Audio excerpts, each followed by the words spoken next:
सबुआडे किटमिट अंधार mobile flash light रे बाहाघर चली जीवन साथीर हाथ धरिबा बेले बाजुनी बाजा कि फुटुनी बाण कि दिसुनी रोषणी रंग बेरंगर आलुओ भी नाही। ए दुहींको बाहाघर बेस नियारा। एमानको विवाह आयोजन रु आपण पाइबे देशप्रेमर सुगंध। गुरुवार राति रे भारत और पाकिस्तान रो आकाश गरजुथिला। गुलीगोला शब्द रे पूरा परिवेश प्रकंपित हेउथुला। हेले तारि भितरे ए दुहींकर हाथ गंठी पड़िछि। दुहे दुहींको पई पालटिछंती 7 जन्मर साथी। माटी मा आगरे सबुकिछि जेमिति एठी पछ। आग ऑपरेशन सिंदूर सफल हेउ परे हेबो विवाहर मौज।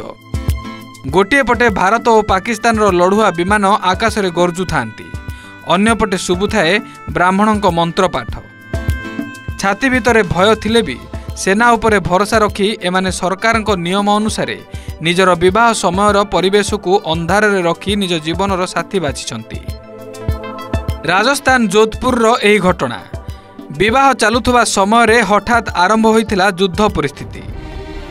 जम्मूर एयरपोर्ट उपरे हमला करबाकू चेष्टा करथिला पाकिस्तान। एहा परे परे राजस्थान को ब्लैकआउट पाई निर्देश आसीथिला। आउ तापरे सबुआडे केवल देखिबाकू मिलिथिला किटमिट अंधार। तारि भितरे एही नवदंपति विवाह बंधन रे बांधी होइछंती। ब्लैकआउट बेले कन्या मथारे सिंदूर देइछि बर आउ करि नैछंती 7 जन्मर साथी।